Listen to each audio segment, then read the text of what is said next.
E Ricardo, podem vir conosco, vamos ficar aí meio de lado. É que a Ellen está esperando o bebê, fica aqui, ó, Ellen.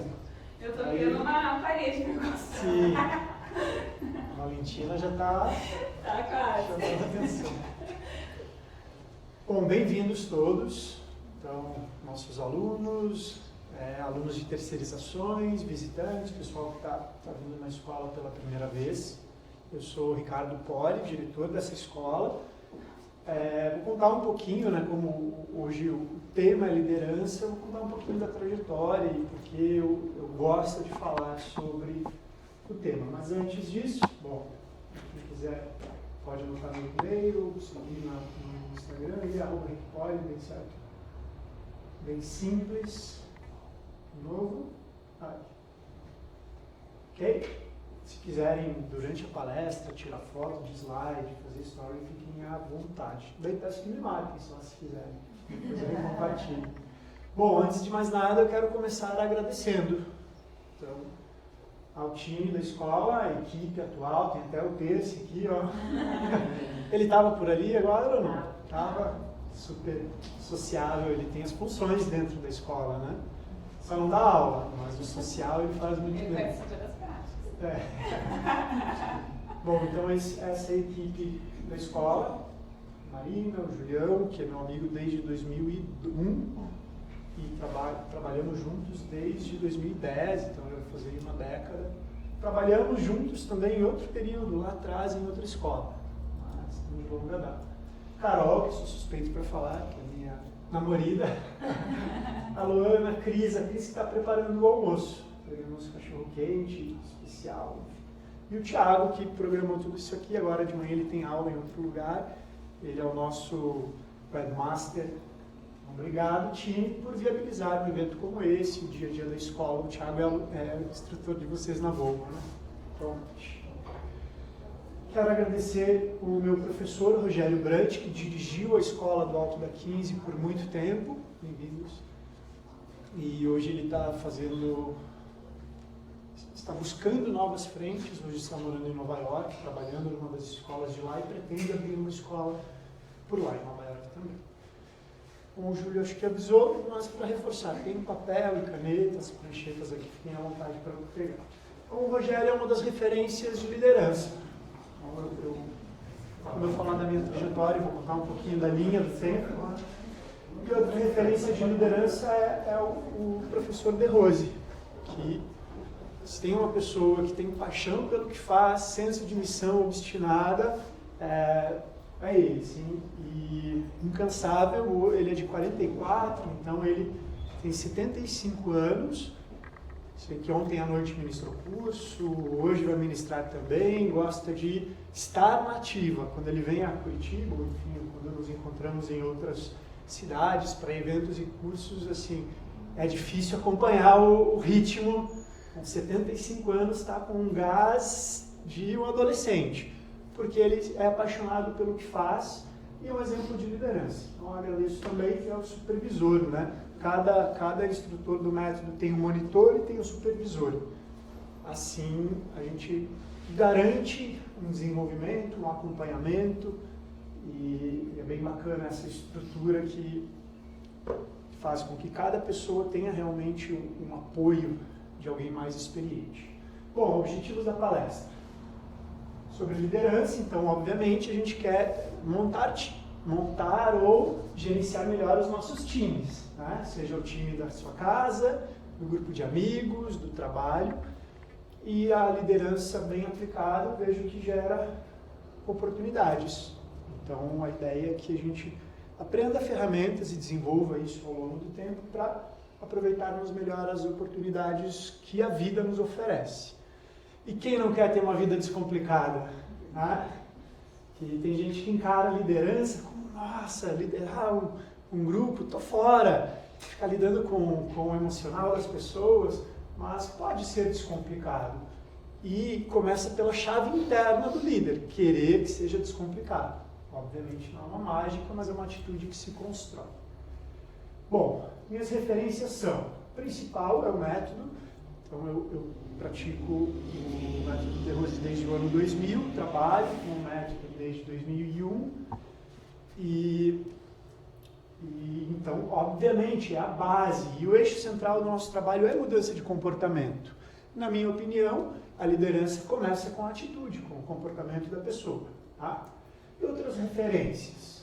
São muitas, eu selecionei duas para sugerir até a leitura, indicar para vocês.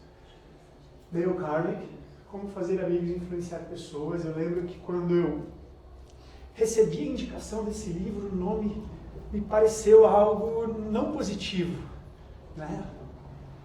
Como fazer amigos e influenciar pessoas. Isso é coisa de interesseiro. Mas não, depois que eu li o livro, já no começo eu vi que o título gera uma má interpretação, gerou em mim, pelo menos, gerou isso em alguém. Normal. Mas se você tem uma base ética bacana, princípios legais e quer construir coisas boas, você vai aplicar essas ferramentas para o bem. E o Dale Carnegie é muito fera, assim, é uma aula de comportamento, ele propõe uma mudança interna.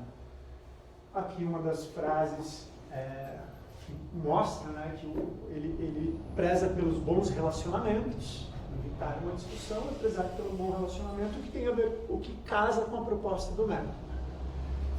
E aqui só um resumo de alguns princípios que ele coloca no seu livro Como Fazer Amigos e Influenciar Pessoas. Então, não critique, não condene, não se queixe. Não, a atitude de não ficar reclamando. Aprofundarei isso um pouquinho mais para frente. Aprecie honesta e sinceramente. Então, não elogiar para depois querer algo em troca. Então, eu acho muito legal. Só elogie se for sincero, senão é melhor não elogiar. Isso é super bacana. Torne-se verdadeiramente interessado pelas outras pessoas. Isso é valioso. E o líder que se interessa verdadeiramente pelos seus pares e por aquelas pessoas que ele vai gerenciar, vai se destacar e vai conseguir melhores resultados e vai ajudar as outras pessoas. Um bom ouvinte, fale de coisas que interessam as outras pessoas, que é uma tendência normal do ser humano querer falar de si, né? Uma conversa, tomar as rédeas da conversa, o meu final de semana foi assim, assim, assado, daí quando o outro vai falar do dele, muitas vezes a gente dispersa, não ouve direito. Aqui o combo já, né? Ouvir bem e deixar as outras pessoas falarem também. O sorrir e o não tenha medo de desculpar-se. Aqui no não critique, não condene, não se queixe, eu lembro dele usando agora fugiu se é o Roosevelt ou o Benjamin Franklin, que tinha o seguinte princípio, de não julgar, não condenar, né? Acontecia tal coisa que eu fiz, algo não muito legal. E daí o Júlio, o Roosevelt ou o Franklin pensava em relação a mim, bom, eu não vou julgá-lo, porque se eu tivesse vivido exatamente passado pelas mesmas coisas que ele passou, muito provavelmente eu agiria da mesma maneira. Então, isso não vai fazer com que a gente assine embaixo de coisas não corretas.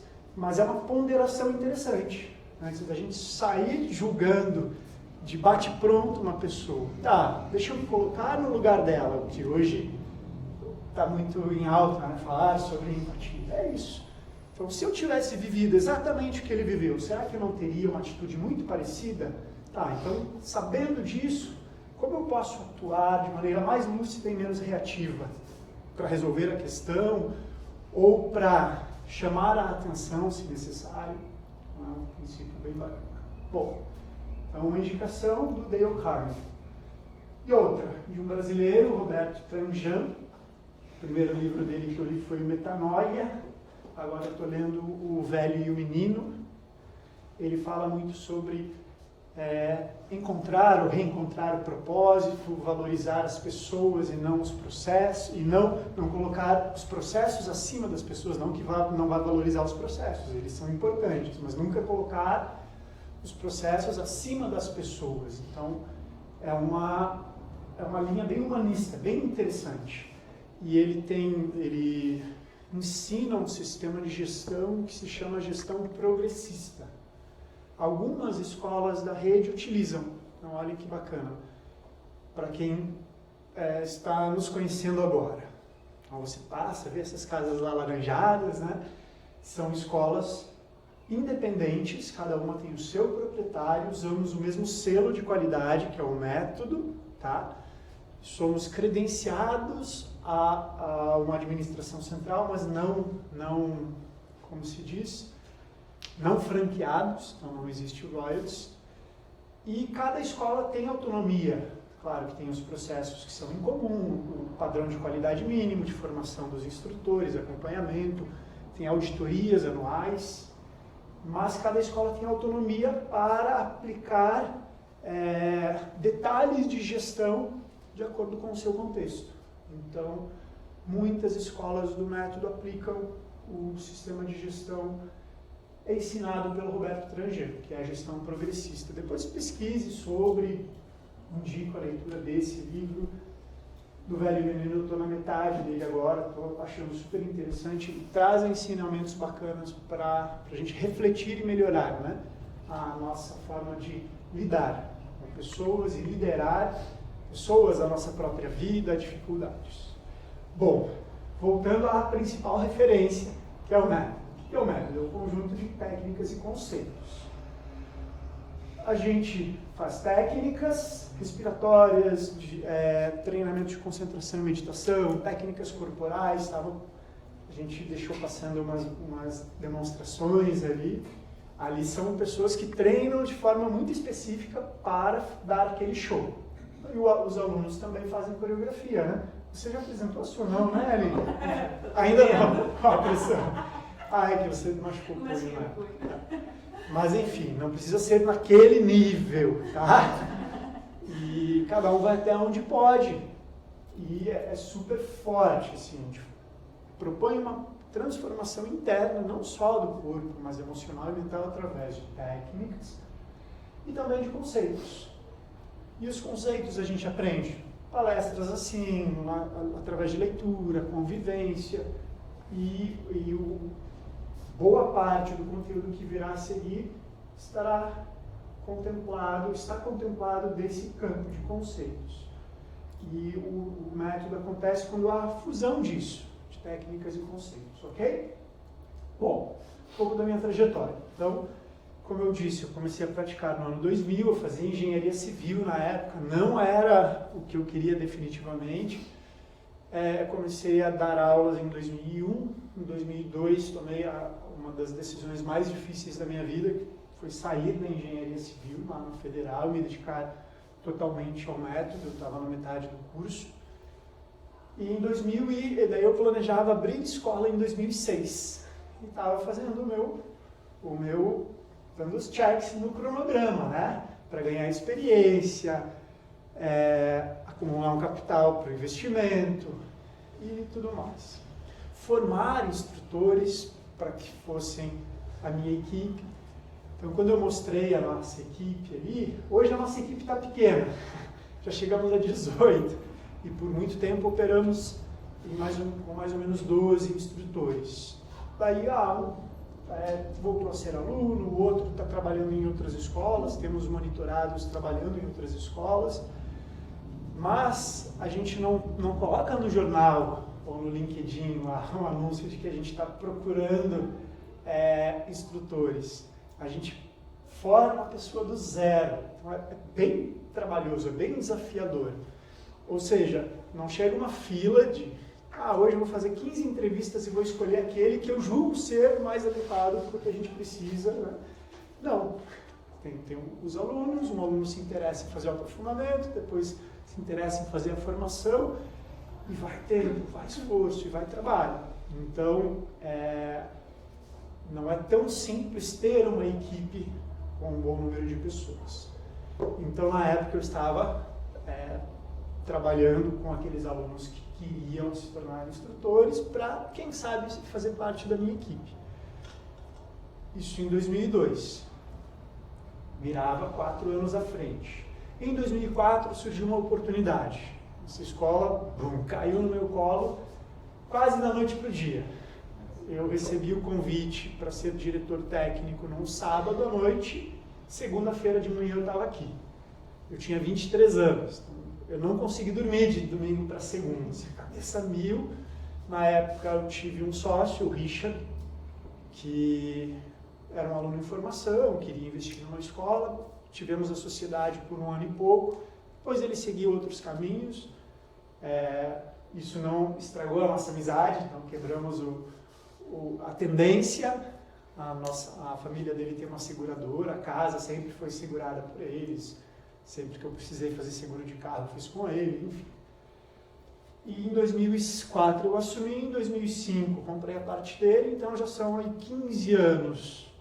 Na época eu tinha 23, quando eu assumi, não veio o monitorado que eu tinha, ele não veio, eu vim sozinho e tinha um instrutor aqui com 18 anos. Imagine um guri de 23, outro de 18, que a gente passou e pedalou. E foi super bacana, né?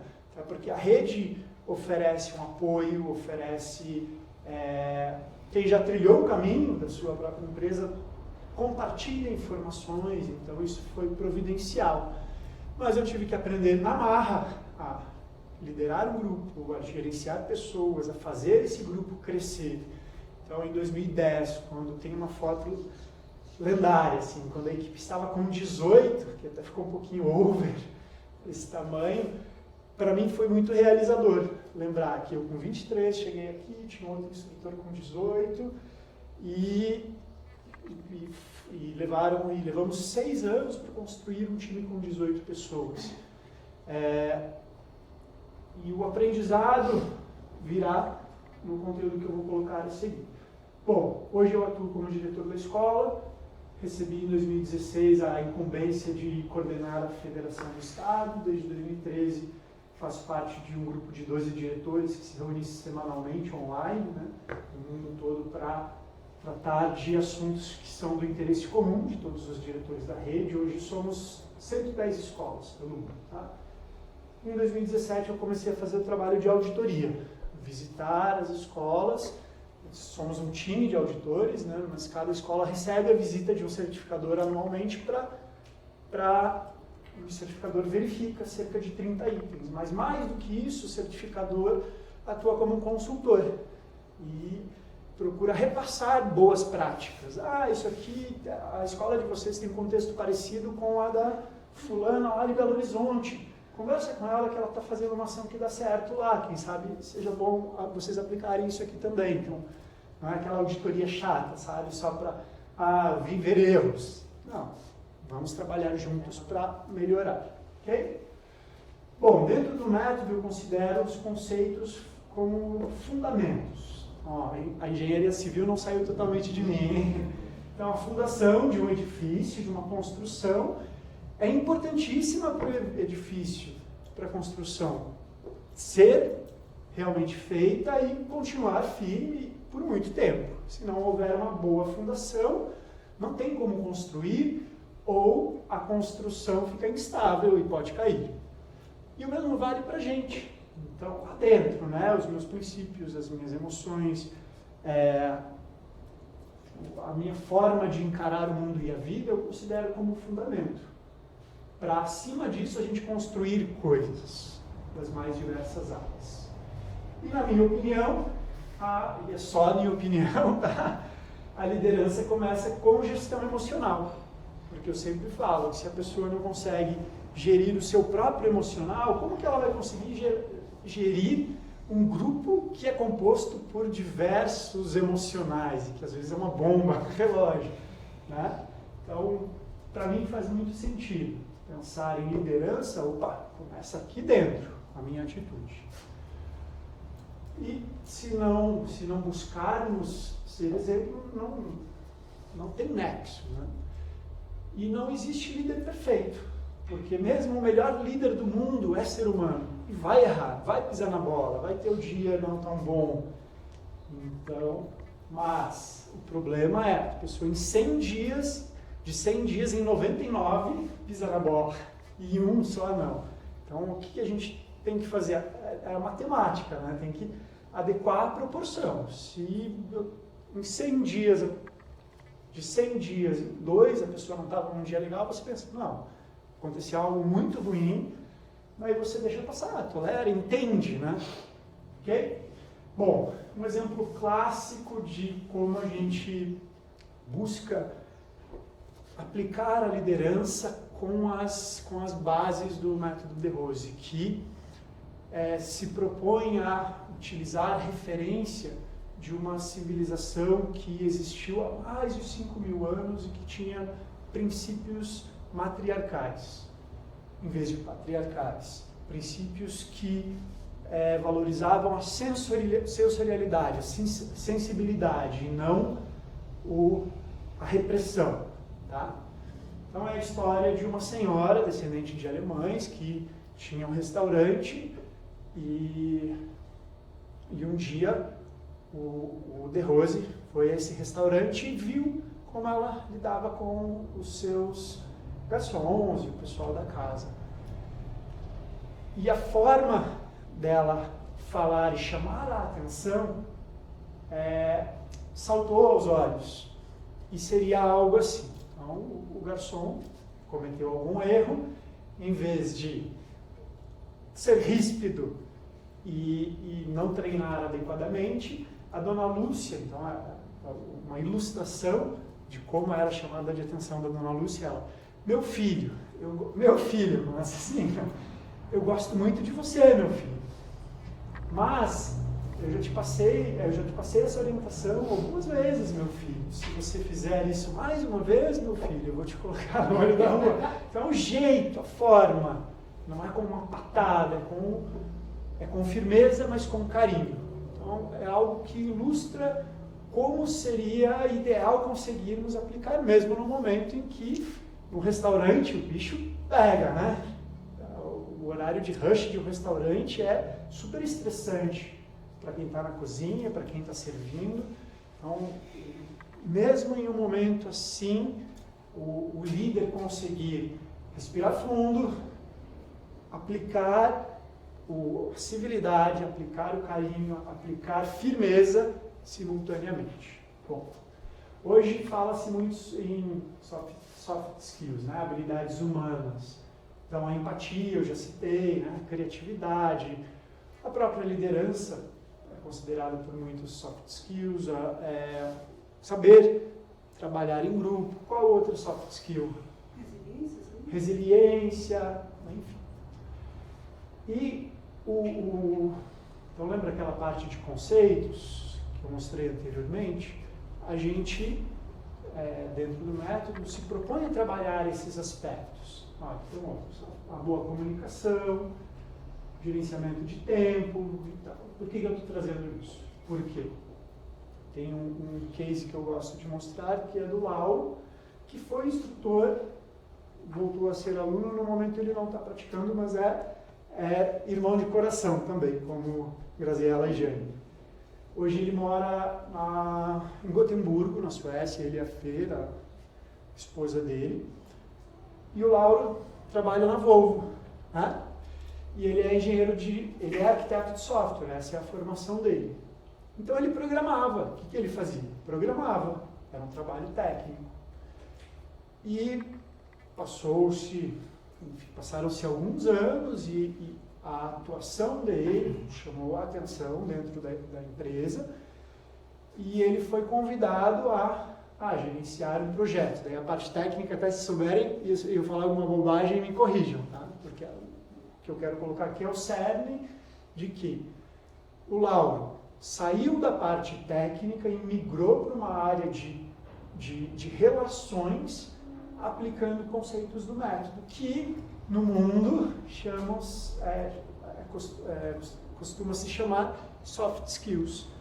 E eu lembro de um dia em que o Lauro, olha só como são as coisas, isso afastou o Lauro da gente, porque até ele teve que optar, né? E as portas foram se abrindo lá e chegou uma hora que ele, não vou mais conseguir ser instrutor. Beleza. E agora eles estão longe, mas paciência. E eu lembro do Lauro me falando, Rick, eu atribuo 80% de tudo isso que está ocorrendo, essas oportunidades que estão ocorrendo, aos conceitos do método. Eu, uau, sério? Dele sério, sem exagero. E ele detalhou. Porque em tal momento eu apliquei isso, em outra situação eu apliquei aquilo, ok? Então, é um exemplo de como as ferramentas que virão a seguir podem ajudar você a conseguir novas oportunidades, beleza? Porque o programador, então, cada vez mais no mundo, quem programa muito bem, mas não sabe lidar com pessoas, vai ficar programando a vida inteira. Tá, se a pessoa ama isso e quer fazer só isso, ótimo, não tem problema. Mas se a pessoa tem interesse em qualquer empresa, em qualquer lugar, em ter novas oportunidades, né? Porque programar ou fazer qualquer coisa, mesmo que a pessoa ame, do mesmo jeito, por 30, 40 anos, só aquilo, uma hora cansa. Então, buscar novas frentes vai ajudar a pessoa a ventilar as ideias, aprender novas habilidades, né? Não ficar senil de fazer só a mesma coisa sempre por muito tempo. Bom, e a nossa proposta é atuar em Vasanas e Samskaras. No lugar disso, eu poderia colocar mindset, tá? Que é outro termo que está em alta, parece muito. E o legal é que a definição de Vasana e a definição de Samskara foi registrada pela primeira vez no século III a.C. Então, agora, a moda do mindset, o que é legal, que está promovendo em muita gente uma reflexão, né, do que eu posso fazer para melhorar, mas é bem recente. Então, o que são os Vasanas e o que são os Samskaras? Bom, tudo que a gente faz gera uma impressão residual no nosso organismo. E, segundo a neurociência, cerca de 98% das nossas ações são automáticas. Vem do inconsciente e do subconsciente. 98%. Ou seja, nós somos robôs programados. O que é bom, porque isso possibilita dirigirmos e conversar, né? Ao mesmo tempo. Senão você teria que, não converse comigo que agora eu vou só dirigir. O hábito de dirigir, a ação de dirigir, entrou no piloto automático, às vezes até demais. Então, é importante para a gente conseguir fazer o que a gente faz no dia a dia. Mas 98% é demais. Então, qual que é a proposta? Reduzir um pouquinho isso, que cada vez mais tenhamos ações conscientes e que possamos. Então, Vasanas são impressões residuais daquilo que vivemos no passado. Então, o que eu vivi lá na escola, no maternal, deixou uma impressão residual, que pode ter sido reforçada por outros estímulos que vieram a seguir. E a soma dessas impressões residuais geram os samskaras, que são os condicionamentos, que geram um mindset. Ok? Então, e nós não somos como um computador, que em um dia eu consigo formatar o HD, instalar um novo sistema operacional e 3 dias trabalhando em cima, agora eu vou limpar, vou renovar, vou colocar outra linguagem e vou instalar os aplicativos que eu quero de agora em diante, que não são exatamente os mesmos que eu tinha até o momento. E você faz isso em alguns dias. Nós, seres humanos, não somos assim. Não tem como pegar uma chave e deletar algumas coisas. Leva tempo. Então, qual que é o caminho? Leva muito tempo. E algumas coisas vêm assim, o hábito da família, que vem lá do tataravô, e a gente nem sabe que a gente repete isso, e repetimos. E talvez seja algo que você olha nos pais, e que eu olho nos meus pais e falo, não gosto dessa ação, mas eu estou fazendo o mesmo. Então, por quê? Por causa dos samskaras, são condicionamentos. Então, como quebrar esses condicionamentos? Gerar estímulo oposto. No computador, você apaga um programa e coloca outro. Aqui dentro não dá para simplesmente apagar. Você tem que gerar um outro estímulo que aos poucos vai sobrepor o condicionamento anterior. Não é apagar um e colocar outro no lugar, é um novo que vai tomando conta. Vai gerando impressões residuais e aquilo vai somando e repetindo a ponto de agora esse ser mais forte do que aquele. Isso pode levar muito tempo.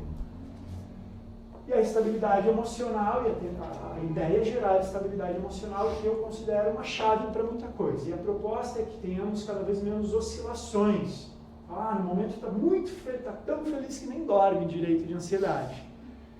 Está tão triste que está no fosso. Então a ideia é reduzirmos a amplitude dessas oscilações. E tem o nome, não está aqui. Equanimidade é o nome disso. Então, sutilizar as variações emocionais. Pensa em alguém que você considera uma pessoa muito lúcida, muito serena, muito que seja um exemplo disso. Você consegue imaginar essa pessoa recebendo uma notícia tão boa que ela perde a compostura, coloca a cabeça para fora, de alegria? Que seria um exagero de felicidade? Não, ela é mais contida, né? Mas ela sente aquilo, só que de maneira mais madura. Então, e esse é o nosso desafio. E quando que a gente vai conseguir isso? Depende. Então não é porque eu estou aqui na frente falando sobre liderança, sobre gestão emocional, que eu cheguei numa meta e me considero um sábio. Não. 0,0 alguma coisa por dia de conquista. Ao longo de dias, semanas, meses e anos. Mais para frente vai ter daqui a pouco já uma imagem que ilustra bem isso, essas décadas de treino. Bom, gestão emocional, tudo que eu falei dentro desse bloco, começa por uma respiração mais consciente. Quando você fica nervoso, leva um susto, leva uma fechada no trânsito, a respiração não muda na hora, o estado emocional, alguém te ofende, isso interfere no mesmo automático, interfere no mesmo instante sobre a sua respiração. Ora, sabendo disso, que uma situação adversa, um susto, algo diferente, interfere automaticamente a sua respiração, podemos usar o caminho oposto, com a respiração mais consciente, alterar o estado emocional. Vamos experimentar isso? Sentados mesmo como vocês estão, coluna ereta, na medida do possível. Essa é a base. Então os alunos podem já fazer a respiração completa, quem conhece. A base da respiração, uma primeira aula técnica nossa é respiração exclusivamente nasal, tanto inspiração quanto expiração, e respiração abdominal, a respiração baixa. Então você vai inspirar dilatando o abdômen, expirar contraindo. Ar para dentro, abdômen para fora, ar para fora, abdômen para dentro. E siga fazendo enquanto eu faço considerações. Quando o ar entra, o abdômen sai, quando o ar sai, o abdômen entra. O que acontece? Você, ao empurrar o abdômen para fora, desloca um pouco os órgãos internos para frente, isso dá mais espaço para o diafragma, que dentre os músculos envolvidos no ato respiratório é o mais importante. Isso permite com que o diafragma desça mais e você enche com ar a região baixa, que é responsável por cerca de 60% da sua capacidade pulmonar. Não é apenas a região com maior volume, mas a que tem a maior concentração de alvéolos pulmonares. Respirar profundamente é respirar empurrando o abdômen, agora dilate as costelas e preenche a parte alta do tórax, como se estivesse enchendo um copo de água, de baixo para cima. E solta o ar da parte alta, média e baixa. Então isso seria a respiração completa. Nas nossas aulas a gente treina bastante, o iniciante é bombardeado pela informação da respiração baixa, depois a gente faz um treino para isolar a região média, requer coordenação motora, deixar parado aqui, só mexer a região central, e a parte alta. 60% parte baixa, 30% parte média, 10% a parte alta. Como que a grande maioria das pessoas adultas respira? Parte alta, superficial. Tanto que alguém levou um susto, você viu alguém ofegante, é desse jeito. Daí você fala, calma fulano, respira fundo. O que a pessoa vai fazer? Não vai respirar fundo aqui. Respirar fundo é dilatar o abdômen, as costelas e daí sim o alto do tórax. E você usa com isso 100% da sua capacidade pulmonar. E é automático, obviamente não é uma mágica, tem um treino em cima e, como tudo na vida, a gente tem que repetir. Um dia eu perguntei durante um curso meu, lá em Buenos Aires, o Rado Valente, que é músico. Rado, quantas horas de guitarra, qual que é o seu instrumento preferido? Né? O que você mais toca? Ele falou, guitarra. Quantas horas você treinava por dia na sua fase de aprendizado? Quantas? Quem chuta? Ele é um músico profissional. 7 horas. Imagine, 7 horas de guitarra todos os dias por anos. Então, não estou falando para você fazer treino de respiração por 7 horas todos os dias, mas isso mostra que tem que repetir, tem que treinar, tem que aprofundar. Então, essa respiração que fizemos hoje, as duas, a baixa e a completa, você pode fazer diariamente, em casa, deitado ou deitada antes de dormir, vai até te ajudar a pegar no sono. Ou passou por uma situação de estresse, levou a fechada lá no trânsito, experimenta. Trazer a atenção para a respiração e perceber como o corpo entende o recado. Se uma situação estressante interfere a respiração vai interferir a sua atitude também. E no dia a dia, então, se você treina isso com frequência, a tendência é que o seu corpo aprenda o caminho e se condicione. Então, os alunos mais antigos acabam fazendo a respiração completa ou abdominal automaticamente. E numa situação do dia a dia, temos que nos liderar filhos, liderar outras partes da família, quem sabe, né? Tem gente que é responsável não só pelos filhos, mas por outras pessoas, liderar colegas, pessoas no ambiente de trabalho. Então você pode um dia usar isso conscientemente, na hora que sentir que vai perder a paciência, na hora que vai perder as estribeiras, né? Daí você respira fundo e lembra da respiração abdominal. Ok? E a imagem que ilustra quanto tempo vai levar para a gente construir um comportamento mais lúcido, mais maduro. Então, o clássico, o Karate Kid, o novo Karate Kid é o Jack Chan e o filho do Will Smith. Né? Como é o nome dele? É Judy Smith, não lembro. Enfim, o Miyagi aqui aplicou por quanto tempo as técnicas e os conceitos do Karatê? Décadas. Não foi uma mágica de um dia para o outro ele se tornou o mestre Miyagi. Precisou dos cabelos e barbas brancas, né? O tempo, a vida, a experiência, pisar na bola, tentar de novo, corrigir a si mesmo. Então, e nós somos quem? O Daniel San, o aprendiz. Estamos no meio do processo, no meio do caminho. Então, eu gosto de levar para o campo das artes marciais, porque o nosso trabalho tem muitos aspectos similares às artes marciais, e para saber que não é a mágica, mas é possível conquistarmos essa maturidade, essa lucidez. Ainda sobre gestão emocional, para você liderar a si mesmo e, consequentemente, melhorar as outras pessoas, algo que quem gostaria de bater de frente assim, em sã consciência? Ninguém. Mas imagina essa situação. A pessoa do carro da direita está indo na pista dela, que é a pista correta, e ela vê lá no horizonte vindo um carro. Nossa, parece que ele está na contramão, que maluco.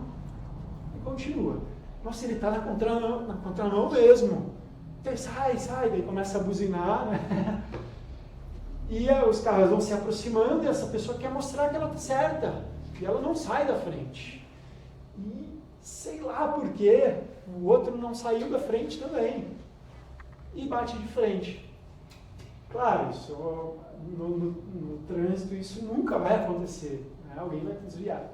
Mas a gente faz isso o tempo todo com as pessoas. Eu quero mostrar que o meu ponto de vista está certo e eu vou levar às últimas consequências, que é o bater de frente. Só que o bater de frente, no nosso caso, não é brigar, é uma briga física. São os argumentos que levam às consequências do bater de frente que vai gerar um estrago no nosso emocional. E é só lembrar de um desentendimento mais intenso que você teve no dia seguinte, como você estava se sentindo? Super bem? vitalidade máxima ou ficou para baixo, quem sabe até desencadeou um resfriado, ou um fica resfriado, né, o outro estoura algumas coisas na pele, nos lábios, a outra pessoa sente o estômago, vai estourar em algum lugar. Cada um de nós canaliza de algum jeito. Mas lembre-se dessa imagem, não vale a pena bater de frente. E ainda sobre a gestão emocional, uma comparação que nós fazemos para ilustrar como vale a pena respirar fundo, não querer impor de qualquer jeito seu ponto de vista imagine uma pedra gigante prestes a rolar uma ribanceira. Enquanto ela está aqui equilibrada, a força de um dedinho é suficiente para mantê-la ali. Isso equivale ao seu esforço em não começar o conflito. Lembra da frase do Dale Carnegie lá, sobre conflito.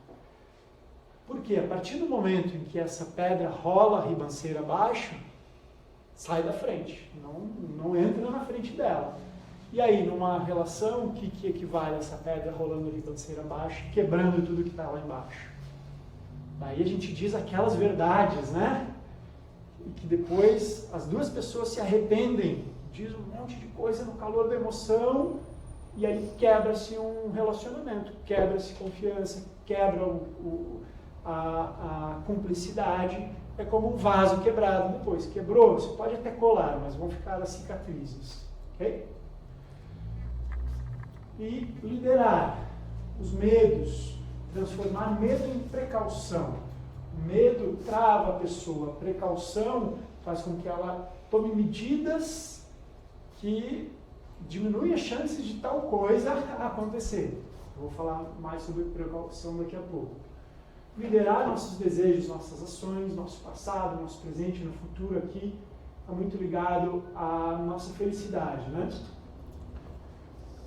Eu lidero a minha mente, as minhas emoções a ponto de estar feliz com o que eu tenho, do jeito que eu sou, ou eu fico remoendo, pensando, eu era feliz naquele tempo, porque quando eu tinha aquilo, no nosso país, quando era daquele jeito, no meu bairro, quando era daquele jeito, no meu prédio, e a gente vai jogando culpa em outras coisas para a nossa infelicidade. Como se a pessoa vivesse com uma bola, uma corrente presa e vai arrastando o passado junto com ela. E o futuro? Eu vou ser feliz quando eu conseguir aquele cargo, aquela promoção, quando eu fizer aquela viagem, quando eu comprar tal coisa. Eu vou ser feliz. É uma varinha com uma cenoura lá na frente que é intangível. A pessoa não vai alcançar nunca, porque depois que consegue o cargo, agora coloca outra meta e transfere a felicidade para o futuro. Então, o problema não é ter objetivos, mas é transferir a felicidade para o passado ou para o futuro. Então, obviamente, todos queremos melhorar, aprender com o passado, planejar o futuro, não é viver como folha ao vento sem pensar no futuro. Não. Vamos planejar, mas eu não vou jogar minha felicidade lá para frente, daqui a pouco jogar mais para frente ainda. E o fato de você exercitar a respiração traz você para o momento presente, né? Nossa, deixa eu sentir, eu nem sabia que eu poderia fazer uma respiração tão profunda e sentir prazer usando o meu próprio corpo como ferramenta. Até tenho respiratório acelerado que gera uma hiperventilação a ponto de dar um barato, assim. Aí fazemos sentados e não dirigindo. Então é o corpo como ferramenta de construção de uma atitude do momento presente. Daí vem outro termo que está em alta, que é o tal do mindfulness, que é você estar presente no que você está fazendo. Então é um excelente exercício, treinar a respiração e que desencadeia um monte de coisas boas. Indicação desse livro, do professor De Rose, que fala, de como lidar com o presente, passado e futuro, se chama Karma e Dharma. O termo karma quer dizer ação e reação, vem da raiz kur, que é agir. Karma, ação e reação, tipo, joguei isso para cima, vai cair na minha cabeça se eu não tomar cuidado, tá? Não, na nossa interpretação não é um destino feito, algo sobrenatural ou algo que está fora do meu alcance. Entendemos que 2/3 do karma está ao alcance da pessoa. 1/3 depende do contexto, de outros fatores, de outras pessoas. Então é ilustrado, a gente ilustra isso da seguinte forma. Eu tenho um arco e flecha, tiro a flecha da aljava e posiciono aqui perto do arco. Mas eu desisto de atirar. 1/3 estava nas minhas mãos. 1/3, agora eu quero ir adiante, eu vou colocar a energia potencial, tensionando o elástico, né, a corda, e vou mirar. Mas ainda está nas minhas mãos a decisão. Ação e reação. Eu desisto. Mas a partir do momento que eu tirei, posicionei, coloquei a força aqui, a tensão, e soltei a flecha, agora, enquanto a flecha está indo daqui até o alvo, é o outro terço. E pode ter o vento, pode passar alguém sem querer na frente, pode acontecer um monte de coisas. Daí é o outro terço do karma que não está nas nossas mãos. Então, grosso modo, eu sugiro essa leitura. Precaução. Tem um grupo de informações dentro do nosso trabalho que são os axiomas que geram precaução em diversos aspectos. São 12 axiomas no total, eu separei uns 4 ou 5 que tem a ver com o tema liderança. E a precaução pode evitar conflitos, por isso ali a bandeira branca, né?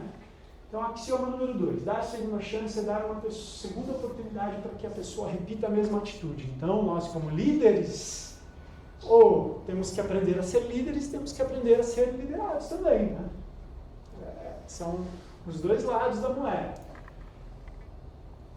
Então, o que o axioma diz? Ele alerta você que, olha, se você der essa oportunidade novamente, há uma tendência muito grande que a pessoa cometa o mesmo erro.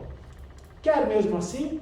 E aí você conscientemente pensa melhor sobre o assunto. Opa, não, acho que é melhor não, vou passar isso para outra pessoa. Ou eu mesmo vou fazer, ou eu vou conversar com o fulano, ou eu pisei na bola e o Júlio decide me dar uma segunda oportunidade. Daí ele chega para mim e fala, Rick, olha, esse projeto que a gente faz junto está bacana em muitos aspectos, só aqui que teve esse erro, eu gostaria de te dar uma segunda chance, mas lembra que há uma tendência de que você repita o mesmo erro. E aí, vai ou não vai? Então, o que ele fez? Ele me alertou usando a própria estrutura da frase e ainda me deu a opção de optar, opa, quero ou não? E quando você lê o axioma, eu aposto que a maioria lembrou, é verdade, quando eu dei a chance para aquela pessoa, ela errou de novo. Alguém pensou, é verdade, quando me deram a segunda chance, eu errei de novo. São os dois lados da moeda. A tendência é pensar no que os outros fizeram de errado para a gente, mas e no que a gente fez de errado para os outros? Então, como é um processo de autoconhecimento, eu vou me preocupar mais em melhorar a mim mesmo, porque senão é uma atitude de esperar que os outros mudem. Então, se me dão uma segunda chance, qual que é a atitude que eu vou aplicar? Eu vou agarrar aquilo com unhas e dentes, como se a honra dependesse, e vou tentar anular essa tendência. E se alguém está na dúvida de te dar uma segunda chance, fala, fulano, eu sei que há uma tendência das pessoas pisarem no mesmo buraco, mas eu vou ficar atento, eu vou tomar uma série de medidas XYZ, então, vamos lá, confia em mim. E isso pode ser que abra uma porta que estava se fechando para você. Ok? Axioma número 3. Até aqui alguma dúvida, alguma contribuição? Não? Fiquem à vontade para interagir, tá? Repassar sua incumbência a terceiros é uma forma quase infalível de tarefa sair errada. Lá em 2004, 2005, quando eu assumi a escola, eu queria fazer tudo. Eu queria me envolver em todos os processos, eu queria colocar o meu jeito em tudo. E eu ficava pensando, como que uma empresa gigante funciona, né? E essa confiança de deixar na mão dos outros. E se você não delegar, não vai ser líder, você vai ficar preso no operacional. Então, o líder é aquele que não necessariamente vai colocar a mão na massa, mas vai orquestrar o time. E tem que confiar nas pessoas, senão não tem jeito, não se forma uma equipe, né? E qual que a gente pode fazer aqui? Primeiro, como quem vai passar uma incumbência e também como quem recebe uma incumbência. E queremos anular essa tendência. Treinamento. Então, a comunicação. Será que eu repassei de maneira adequada? Será que eu expliquei direito? Será que eu treinei de maneira suficiente? E nós brasileiros achamos que treinamos muito. A Fernanda, a esposa do Lauro, o casal que está lá em Gotemburgo, fez um intercâmbio nos Estados Unidos, foi bem no interior, eu acho que numa cidadezinha do Texas, e ela trabalhou na adolescência por uns meses num parque aquático. Ela falou que era fora de temporada, o parque estava meio caído, sem movimento, mas todos os dias, a primeira meia hora, era treinamento de evacuação, de primeiros socorros. Todos os dias, sem falta. Então, algo que podemos aprender com o pessoal dos Estados Unidos é levar treinamento a sério, porque aqui no Brasil seria como, não, já treinamos no mês passado, não precisa, né? Vamos fazer outra coisa. Imagina a cena, né, no parque aquático. Treinar todo dia, meia hora, não precisa. E daí, na hora que acontece o desastre, lembra dos Vassanas e dos Samskaras? Treinar meia hora todo dia é gerar impressão residual suficiente para que, mesmo no momento de adrenalina, tenha alguém com parada cardíaca, a pessoa não congele, porque ela treinou muitas vezes aquela situação. Então, pega esse exemplo de importância de treinamento e trago para a minha realidade. Quando eu passo uma incumbência, eu treino de maneira satisfatória, com qual grau de exigência? Daquele parque aquático, ou, treinamos já uma vez, eu já sei fazer. Então, o treinamento. E quando te passa uma incumbência, é uma atenção especial. É puxar a responsabilidade para si. Quando você repassa a tarefa, mas não a responsabilidade. Você acompanha, você verifica, você presta ali a assessoria necessária para que seja bem feito. Ok?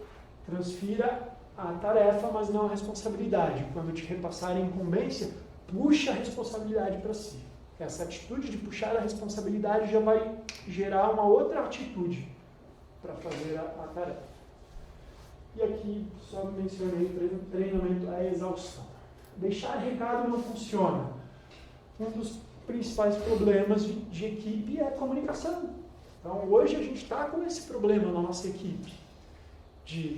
Nós nos gostamos, né, o time, todo mundo tem valores, mesmos princípios, objetivos em comum. E o que faz os processos não serem tão azeitados quanto poderiam? Comunicação. E sabe qual que é o problema hoje? Muitos canais diferentes. Daí tem o grupo do WhatsApp, daí tem o Workplace, que é uma plataforma, daí tem o Drive compartilhado, daí tem o aplicativo Asana, né, para gerenciar tarefas. Tem tanta coisa que daí algumas semanas a gente, vamos enxugar aqui, definir, lembrar, porque está claro para mim que quando é um arquivo tem que estar em tal lugar, mas para o outro não está. E daí de tempos em tempos o time tem que fazer isso. Esse axioma aqui foi escrito na época em que a gente usava mais telefone fixo para telefone fixo, sabe? Fulano está aí, então deixa um recado para ele. E você transferia a responsabilidade de algo para alguém. Né? E aquela história, quem conta um conto, aumenta um ponto. Se fizermos a brincadeira do telefone sem fio aqui, a informação vai se deturpar, não tem jeito. Então, deixar recado é pedir para que a informação se deturpe. Então, hoje, no momento atual, evitar o recado diretamente com a pessoa da maneira mais clara. E o nosso recado é a simplificação. Hoje eu vejo que é a simplificação de mensagem escrita. E daí a pessoa acha que está brava comigo. E não estava, foi só na correria, né? deixa eu escrever antes de começar a dirigir rapidinho. Daí a outra pessoa interpreta que tá bravo comigo, fala. Estou em contato com o que eu falo, não com aquilo que a pessoa entende. Isso. Sim. E, olha, em 98% das situações as pessoas não entendem o que a gente fala, o que a gente quer falar. E isso não é um problema das pessoas, é um problema de cada um ao se comunicar. Mas eu disse, mas como que foi? Será? E não importa, no fim das contas, o que você disse, mas sim como a pessoa entendeu.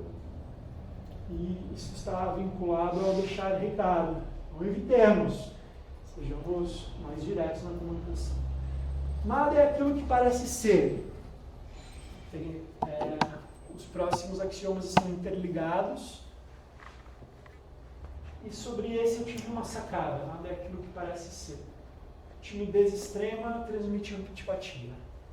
Já tiveram a impressão que alguém não... acho que essa pessoa não gosta de mim.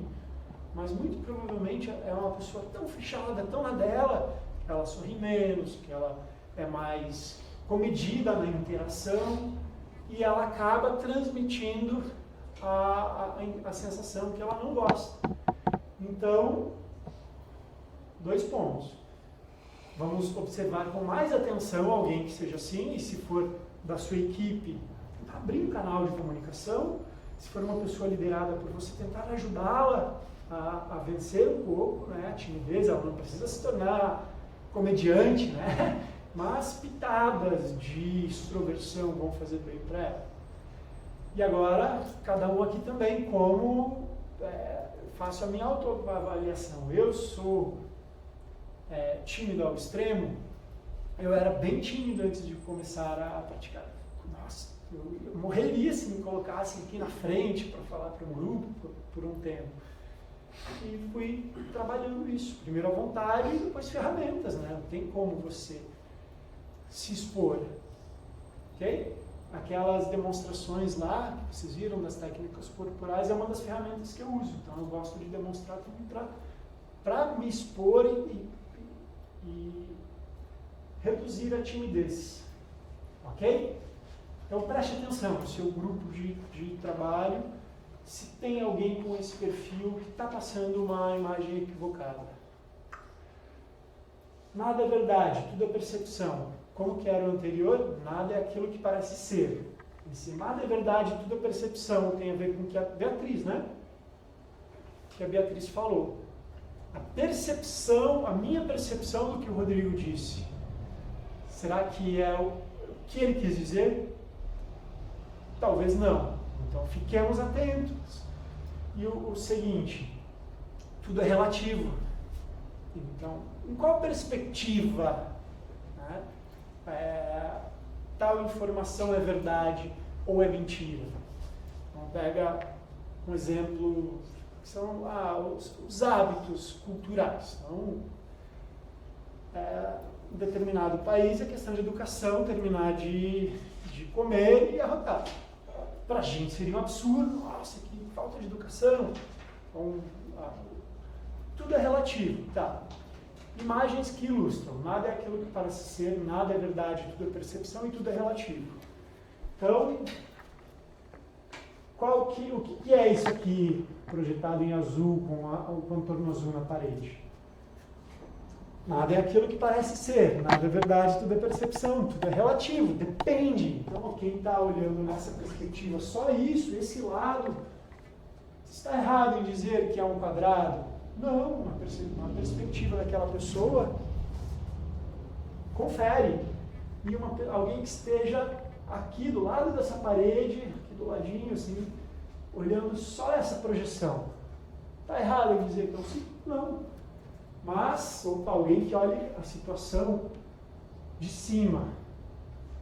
E nós, como líderes, como seres humanos, na verdade, porque podemos aplicar isso numa situação em que estamos sendo liderados, isso pode ser útil para o grupo, procurar olhar a situação das diferentes perspectivas. Então, não é nem um quadrado nem um círculo, mas é um tubo. Nada é aquilo que parece ser, nada é realidade, tudo é ilusão e tudo é relativo. E aí? E um fica lá discutindo, batendo de frente. Não, é 6, é 9. Então, e pontos de vista diferentes podem gerar um terceiro ponto de vista construtivo. Né? Daí, o relativo, né? Também hoje. Isso é engraçado. Tá um mês ali, o último coco foi na semana passada. Barco, terra. Ixi, vão se decepcionar. Isso tudo é relativo. Caramba, é grande a beça, não tem como vencer. Imagina um dragão. Caramba, é grande a beça, não tem como errar. Tudo é relativo. Nada é aquilo que parece ser. E para ilustrar esses 3 axiomas e para fechar essa parte dos axiomas, a apresentação, vou ter mais um ali, um vídeo.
Tiranossauro, né?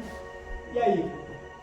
Aquilo que você viu à sua frente achou que fosse um tiranossauro, pela sua perspectiva, pela sua leitura da realidade, e na verdade era um papelão e você considerava uma ameaça. Então esses 3 axiomas, nada é aquilo que parece ser, nada é verdade, tudo é percepção e tudo é relativo, ilustram muito bem aquelas situações em que a gente gera realidades ilusórias por causa dos nossos medos, das nossas inseguranças, e muitas vezes dentro de um grupo não só de trabalho isso acontece. Aí você começa a enxergar os outros como um tiranossauro e achando que eles vão querer te atacar e te comer. E a nossa mente geralmente constrói um roteiro que ganharia Oscar de um filme de drama, terror e suspense. Por que ela não constrói de um romance, de uma comédia, né, de um filme descontraído? Não é verdade? Quantas vezes você se pega gerando uma realidade ilusória, algo que muito provavelmente nunca vai acontecer, mas aquilo que a gente produz aqui dentro vai gerar sensações como se aquilo realmente estivesse acontecendo, e daí você criou essa realidade para você. Então lembre-se desses axiomas e não vamos julgar as coisas, vamos procurar olhar de todos os lados, sobre outras perspectivas e será que isso realmente está acontecendo? Esclarecer se for o caso. Agora sim, para fechar o último axioma, para o bem ou para o mal, tudo tem efeito colateral. Então, o que eu pensei quando eu vi esse axioma pela primeira vez? Eu lembrei dessa situação. E a frase é: aonde a bola branca vai parar? Porque você tem o objetivo aqui, nessa foto, né, de bater na bola branca para que essa bola vermelha vá para a caçapa.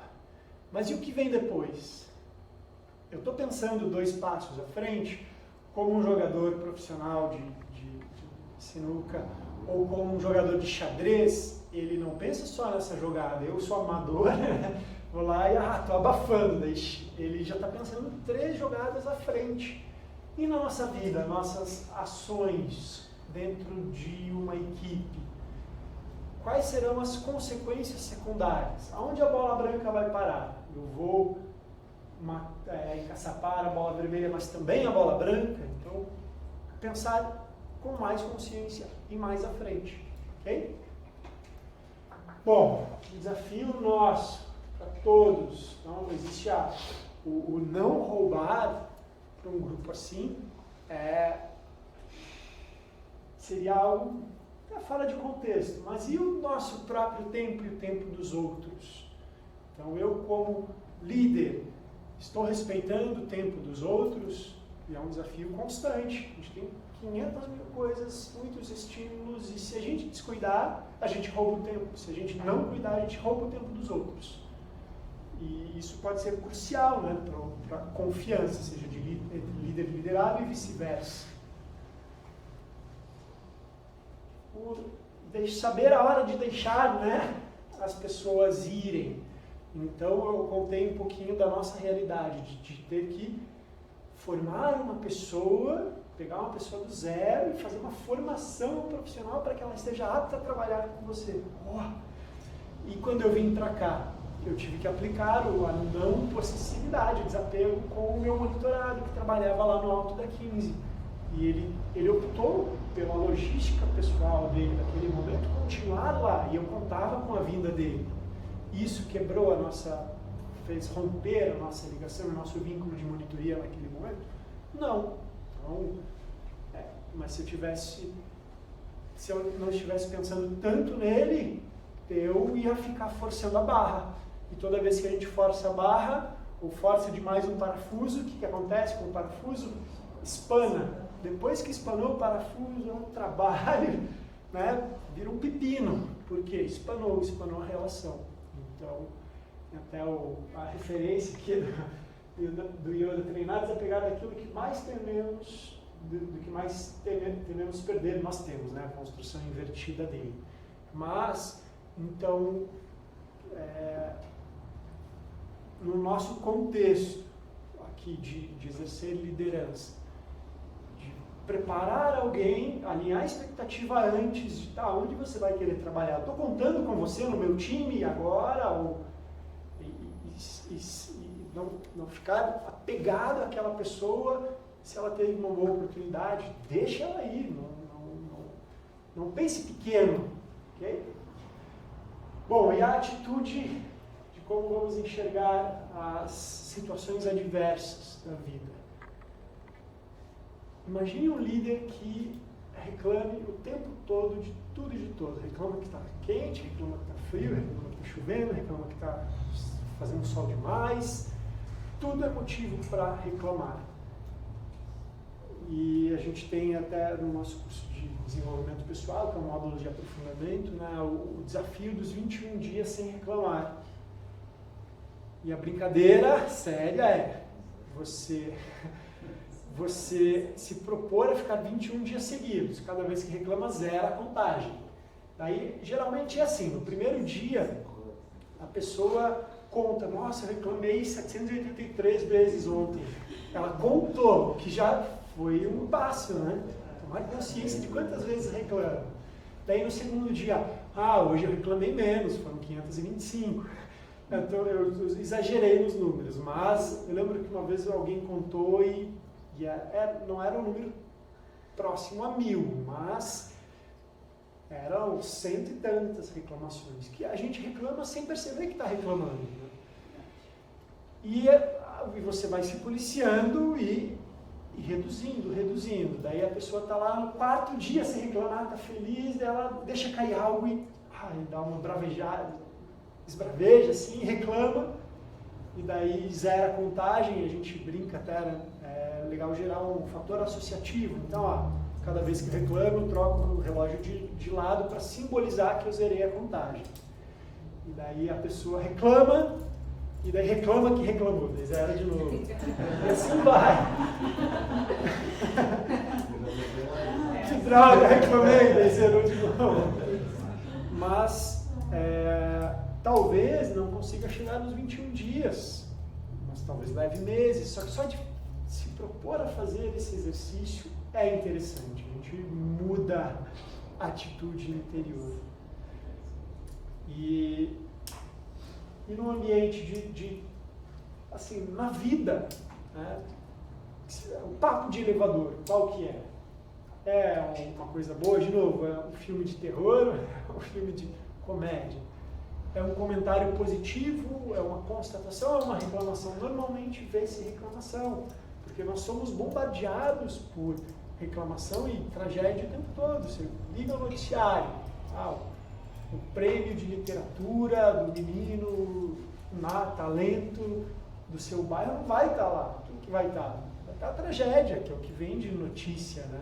Então, sem querer, somos bombardeados por essas informações e o que passa pela retina fica aqui e a gente reproduz. Reproduz o hábito de reclamar. E daí vem o trabalho de autoestudo, de autoobservação. E o autoestudo por exemplo, no final do meu dia, fazer um balanço das coisas que eu fiz hoje. Como eu reagi às situações? Eu reagi bem? Eu reagi de forma impulsiva? Eu poderia ter falado aquilo com aquela pessoa de outro jeito? Então, um exemplo aqui de relação de trabalho. O Júlio e eu, nesses anos todos trabalhando juntos, temos pontos de vista distintos. E já tivemos, né, os nossos momentos de uma ideia, não dá uma ideia, outro não aceita. Mas sempre, já teve um momento de depois, Júlio, desculpa se da forma que eu falei eu fui ríspido, e vice-versa. E puxando a responsabilidade, a ideia é puxar a responsabilidade para si, o autoestudo, de dar uma nota para o meu dia. Eu usei essa descrição numa aula anteontem. Dê uma nota para o seu dia. Qual que é a tendência? Hoje choveu. Não é uma nota do que aconteceu, e sim como eu reagi ao que aconteceu.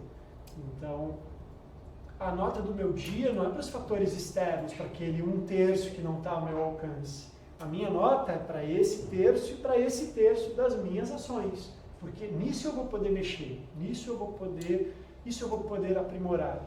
Então, por exemplo, a pessoa que leva um monte de multas no trânsito. E a culpa não é dela, a culpa é da indústria caça-níquel de multas, é a má sinalização, é o prefeito que não sei o quê, é o mecânico que fez errado da última vez, joga a culpa em todo mundo. Ela vai aprender e vai deixar de tomar multa? Não, ela vai continuar tomando multa, porque ela entende que a culpa não é dela. Agora, uma outra pessoa que pode ter indústria caça-níquel, poderia ser melhor a sinalização, poderia melhorar um monte de coisas, mas mesmo assim eu estou atento e, tomei uma multa. Mas eu vou encarar isso como um curso que eu paguei, o curso caro, eu não quero fazer de novo, foi erro meu. E daí ela não vai tomar mais multa, vai tomar uma multa a cada X anos, não uma vez a cada X meses. Então é uma diferença de atitude e puxar a responsabilidade para si. E dentro da liderança, lembrar dessa frase, problema de liderado é problema de líder. Então, a responsabilidade, no final das contas, recai sobre o líder. Então, se eu encaro que o problema é só dessa pessoa mais nova que está trabalhando comigo, talvez eu não tenha treinado direito, talvez eu não tenha alinhado expectativa. Precisa de alguma coisa, encare como um problema seu que você com certeza vai passar a enxergar mais soluções. Tá? E eu gosto dessa imagem que tem a frase clássica do Homer Simpson que é: a culpa é minha, eu jogo em quem eu quiser, né? Ele inverte. Não seja o Homer Simpson. Tá? Não se lixe assim. E sobre alinhar expectativas. A expectativa é fogo. Se você coloca muita expectativa, vai cair do cavalo. Então, você se decepcionou. E o Armandinho, isso eu entendi, mãe. Só não entendo porque você está tão chateada comigo. Se quem criou as expectativas foi você. Então, dentro de um grupo de trabalho, quais são as expectativas, né? Ou dentro do meu relacionamento, e a gente tem que liderar a parceria do casal, tá? E as expectativas estão alinhadas e a gente precisa revisitar isso de tempos em tempos, né? Então, por exemplo, num grupo de trabalho, de uma equipe, de uma empresa, que não é um projeto curto, cada reunião de planejamento, seja semestral ou anual, revisar. Esses valores continuam, nossa carta de valores continua fazendo sentido? Beleza, alinhou a expectativa do que cada um espera do outro. E a missão? E agora as metas para esse próximo período, ciclo. Então, colocar as cartas na mesa de vez em quando é interessante para alinhar as expectativas. Bom, já falei sobre boa comunicação, mas para reforçar. Eu sou assertivo na minha comunicação, eu expresso, eu digo exatamente, eu fico rodeando o que eu quero dizer. E a gente tem que entender que cada pessoa funciona de um jeito. Então, a minha comunicação, atuando como diretor-geral da escola com Júlia, é de um jeito, com a Cris de Lara, é de outro jeito. Porque se eu aplicar a mesma... não, mas todo mundo tem que me entender, eu sou assim, eu sou o diretor da escola. Não, eu vou ficar sozinho se eu pensar dessa maneira. Então, eu tenho que entender como funciona a cabeça do Júlio, os canais que ele gosta de usar e me adequar a isso. E mesmo assim, vai ser 100% perfeito? Não, porque somos dois humanos nos relacionando com interferência da perspectiva de cada um. Mas dentro do possível, tá fluindo. Beleza, né? A nota de 0 a 100, talvez não seja 100, mas não sendo abaixo de sei lá quanto, está funcionando e a gente vai melhorando aos poucos. Deixa eu ver se desse tópico tem algum ponto. Bom, a gestão progressista do Roberto Tranjan, ele fala muito da cultura do feedback, né? Poder realmente falar para o outro. Tem a máxima, né, de elogie em público e chame atenção em particular. Daí tem alguns grupos que eles têm uma reunião, como que é? Uma reunião de feedbacks, em que um vai para berlinda, e aí é o momento de cada um falar, de todo mundo falar. A pessoa é metralhada. Eu teve um exemplo numa empresa, Sim. que é reunião de descarrego. Tá. Uau! Mais ou menos assim. Uma escolhida para ser narrada e todo mundo vai para Sim. Nada refrigerante. Bom dia para voltar. Reunião de descarrego. Então, tem que avaliar a maturidade do grupo. É que tem grupos e grupos, né? Depende da empresa, do nível cultural das pessoas, do líder. Se ele está disposto a ouvir também, né? Ou se ele só quer pegar fogo. Então, são muitos fatores. Não dá para dizer que o tal jeito é o melhor. Mas, autoconhecimento. Como eu vou lidar com os feedbacks? Então, de novo, puxando a responsabilidade para mim mesmo e cada um para si próprio. Daí tem que estudar a realidade da empresa, do grupo de trabalho e ver o que é viável. Bom, o cuidado, né, a forma de falar. Então, o quando, o onde e o como eu vou falar. É o momento adequado? A pessoa está fragilizada por alguma outra coisa? Com o cuidado de não ficar esperando o momento ideal de falar uma verdade com carinho. Porque senão a gente espera demais e passa o timing, né? Não, hoje eu não vou falar porque a pessoa está desse jeito. Agora não. E daí joga para frente e nunca fala. Então, uma hora tem que falar. Civilidade é quando realizamos os atos mais instintivos da maneira mais refinada. que busca como uma meta de civilidade. Então, mesmo com o lado animal aflorado, a gente conseguir se expressar de uma maneira sutil, né? E a sutileza, o polimento na comunicação vai fazer toda a diferença. Clareza já foi falado, e consulta. Sempre vale a pena consultar. Ah, mas essa pessoa não precisa ser consultada. Consulta. Na dúvida, consulte para trabalhar o meio de campo, sabe? Evitar estresse. De novo, repito, tem situações e situações, grupos e grupos, mas, por via de regra, avalie. Vale a pena eu consultar alguém antes de dar esse passo?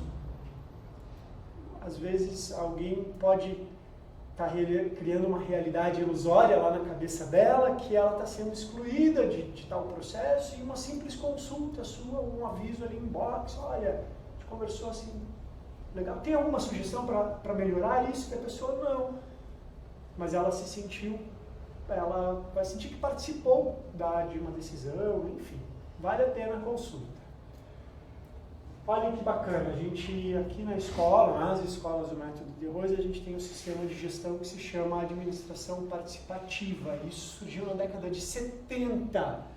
Hoje, se fosse gourmetizar o nome aqui, modernizar, seria o coworking. Então, um princípio de coworking que o De Rose, com base em outra escola que ele visitou lá no interior de São Paulo, ajustou alguns elementos e fez o que chamamos de administração participativa. Então, somos autônomos trabalhando juntos. Então, os instrutores não são empregados da escola. A gente tem só uma pessoa que formalmente é registrada, que é a dona Rosane, que é a Santa Rosane, né, que cuida para a casa ficar sempre em ordem, dá o suporte nos almoços. Mas os instrutores, nós temos uma microempresa e alguns instrutores têm a sua microempresa e fazem sociedade com outros instrutores, e alguns são MEI, microempreendedores individuais, e a gente concentra tudo em uma microempresa.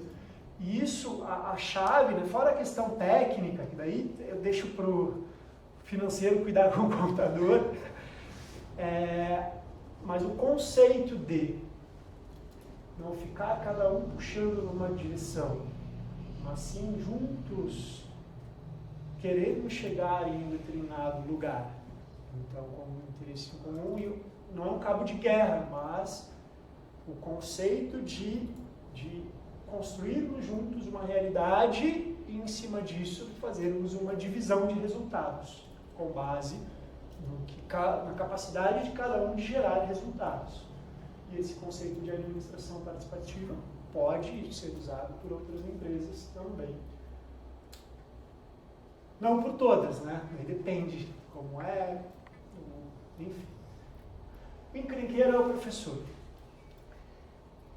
A pessoa quer ser líder, mas acha que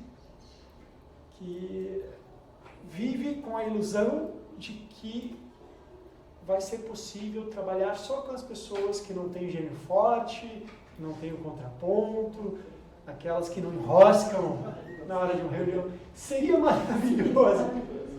Mas a vida é assim, a natureza é assim. Na natureza, se a gente for analisar um documentário da BBC, vai ter um encrenqueiro ali também. Né? Num grupo numa alcateia de lobos, né? Vai ter um encrenqueiro. Na natureza existe o encrenqueiro. Então, isso se replica no meio dos seres humanos. E ele é o professor, na verdade. Então, tem a parábola de uma escola hindu, né, de filosofia hindu, em que os professores chegaram para o grão-mestre lá da escola e falaram: olha, mestre, a gente quer que você mande o fulano embora, porque ele é encrenqueiro, ele não concorda com as coisas, ele fica empacando, é um contraponto, tem um gênio forte. E aí o grão-mestre falou: mas vocês querem mandar embora logo o professor de vocês? Ele que ensina vocês a terem mais paciência, superarem, construir um argumento mais qualificado, e mostrou os pontos, né? Daí eles agradeceram. Claro, se tem alguém que fere os princípios e os valores da empresa, da equipe, do grupo, daí a pessoa tem que ser convidada a sair. Né? Princípios são princípios, não... Mas agora o jeito, a forma, A gente tem que desenvolver a habilidade de não se deixar, o jogo de cintura, o tolerar, o não absorver carga emocional. Sabe o vilão de filme de super-herói, que quanto mais batem nele, ele mais forte fica? Claro, aquilo é ficção. Mas se eu desenvolver a atitude de que uma conversa difícil vai acabar com o meu dia, uma conversa com aquela pessoa vai sugar a minha energia, pronto, você determinou que vai ser assim. Então, entender que essa pessoa é uma oportunidade, gera uma oportunidade de aprendizado e de crescimento para você e para o grupo. Mantenha os combinados até o final do ciclo, do período, do projeto. Então, qual ciclo? Eu citei na reunião de planejamento para rever, daí começa revendo valores, o propósito do time e os combinados. Nesse momento é hora de rever. Tá legal para todo mundo desse jeito ainda? Renovamos esses combinados por mais 6 meses, 1 ano? Beleza, ali é a hora. Agora, no meio do processo, o líder decidir que ele viu que ele errou alguma coisa e quer mudar no meio, vai quebrar a confiança. Mudar as regras do jogo com o jogo em andamento, eu considero uma das piores falhas. Por quê? Porque gera insegurança em quem está no time de, vai dar na telha da pessoa que agora é desse jeito, ela vai mudar. E agora não é mais. Opa, não sou fantoche, né? Não estou aqui de brincadeira. Então, atenção para isso. Para mudarmos os combinados na hora certa. E praticamente para fechar, quem que é o da esquerda? Piquet. Quem que é o da direita? Senna. Alguém não sabia quem é o da esquerda? Ou todos aqui sabiam? Todos sabiam, alguém não sabia que era o Piquet. Então, tá, beleza. O Senna todos conheciam, né? Quantos títulos mundiais o Senna tem? Teve, né? Tem. Ano 8. Tá? E o Piquet? 2. Ambos têm 3. Nelson Piquet foi tricampeão mundial, o Ayrton Senna tricampeão mundial. O Senna tem um monte de outros recordes e feitos, mas olha só, eles têm o mesmo, então na lista de campeões eles aparecem o mesmo número de vezes. E o que diferenciou um do outro? O carisma. O Senna fazia questão de pegar a bandeira, de dar carinho para os fãs e falar e conversar. O Piquet era mais reservado, né? O jeito dele, o jeito não tão civilizado nas entrevistas, mais ríspido, né? Ele ilustra a pessoa com um gênio forte, assim, é diferente. Mas o mesmo número de títulos e o carisma de um fez ele ser conhecido no mundo inteiro, mesmo por quem não gosta de Fórmula 1, ele é um exemplo de ser humano. E um dia alguém falou, mas é porque ele morreu. Tá, se o Piquet tivesse morrido, ia cair mais ainda no ostracismo. Mas a atitude do Senna em vida e o carisma dele fez com que, com a morte, ele fosse colocado aqui. E o outro, com a morte, agora que ninguém lembra mesmo quem é. Então, como desenvolver, né, o meu carisma? Entendemos, nós gostamos de levar o carisma, prestando atenção na raiz, que vem de carinho. Então, como eu posso ser mais carismático? O carisma pode ser bom ou ser ruim, como o nome do livro lá, né? Você pode lembrar, não, mas Hitler era super carismático.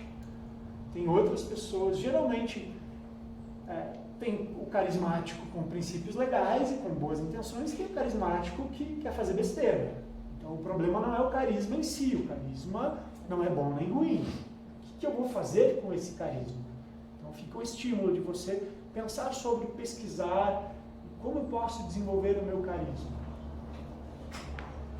E como uma mensagem final, quais atitudes, percebem que vem puxando para dentro, né? O nosso comportamento. Quais atitudes eu sinto que preciso melhorar? Liste isso, coloque ideias, faz um checklist de tornar prático algo que é subjetivo, porque a atitude, comportamento, então identifique, escreva para si mesmo e pensa para cada atitude umas 3 ações práticas. Uma talvez seja de curto prazo, outra você já está mirando um pouco mais à frente e outra mais à frente ainda. Ok? Bom, então encerramos o conteúdo preparado para hoje e agora queria abrir para alguma pergunta, alguma dúvida, alguma contribuição. Tem? Vou mostrar essa não, viu? Sabe que está. Eu gosto dela.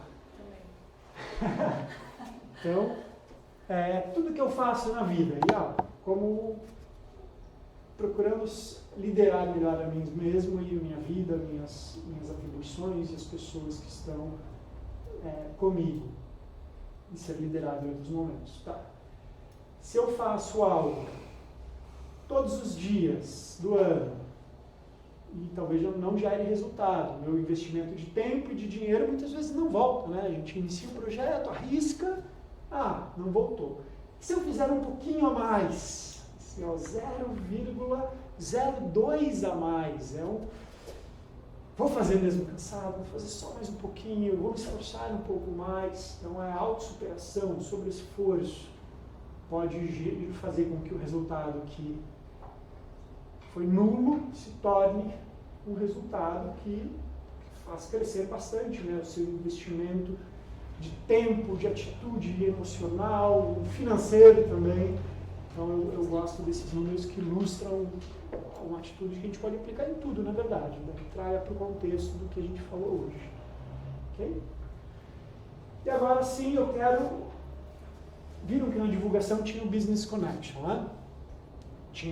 Citávamos o Business Connection. Então agora, quem quiser vir à frente, falar ou daí mesmo, falar de cronometra 2 minutos, falar do seu trabalho, a ideia é assim, a nossa escola promove aulas técnicas, aulas conceituais, encontros de confraternização e se estamos reunidos e reunimos pessoas, por que não valorizarmos, né? O prestador de serviço, o dentista, então o José Yunis, nosso aluno desde 2005, está fazendo aula lá do outro lado agora, que precisa pegar um copo de água e ouvir. Quando eu tive que extrair o siso, eu prestigiei o Yunis, extraí com ele. Então, é nesse sentido. Então, a gente quer abrir para que cada um, se for o caso, queira falar, vender o seu peixe. Um pitch de vendas aí de 2 minutos. Alguém quer?